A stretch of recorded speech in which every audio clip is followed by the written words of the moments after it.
All right, welcome back everyone to the Deep Dive. We're ready to jump into another fascinating topic. Today we're looking at, well, a map, I guess you could say. A map, yeah. But it's a powerful one. Global literacy rates by gender, huh? It is. And, I was expecting some differences going in, obviously. Oh, yeah, for sure. But this thing is a crazy patchwork of blues and pinks that just blew me away. I know, right? You think global literacy, you think, okay, sure, maybe some areas are a little behind, but to see it laid out like this? It hits different. Totally. So the map basically highlights this stark reality. Even though we are seeing literacy rates improve around the world, generally, there's still this huge gender gap. Yeah, awesome. Yeah. Are you ready to dive in? Yeah, let's do it. In the data skies, we take our flight. Trends and numbers come to life. Colors and charts, they dance and play. Showing truth in a visual way. In GenderDecoded, we uncover truths and stories like no other.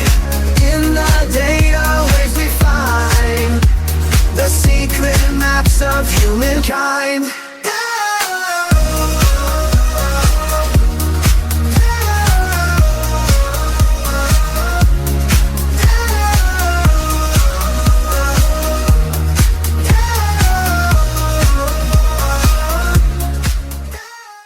The map basically highlights this stark reality.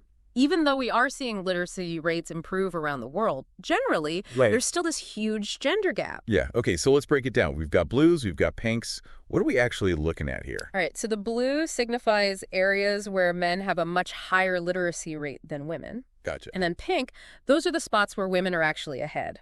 Interesting. For example, you've got Niger, right? Okay. Male literacy is hovering around 60% there. 60%? That's an... But then female literacy plummets, like way down to 15%. 15%. Huge difference. That is a staggering gap. Really, it's hard to wrap your head around a difference that big. Yeah. What could possibly be contributing to something like Well, that? it's never one single thing, right? It's poverty, it's these cultural norms that just automatically prioritize education for boys. Right.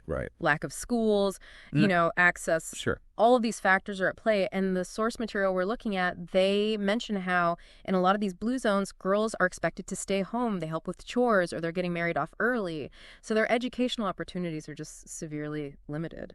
It's so sad to think about how much potential is being wasted. It really is. But all right, let's look somewhere else on this map. Southern Africa, it's kind of lighter blue, right? Mm-hmm. A bit more balanced. Yeah.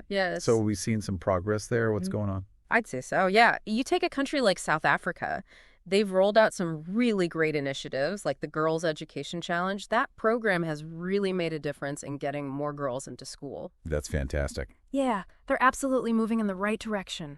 Love to hear it.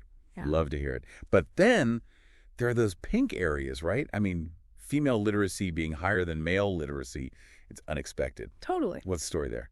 Can we zoom in on maybe Algeria? Yeah, Algeria and Papua New Guinea. Okay, yeah. They're really bucking the trend. They are. Now, the map doesn't give us all the answers, but it hints that there might be some unique things happening in those societies. Or maybe they've got targeted educational programs that are working really well.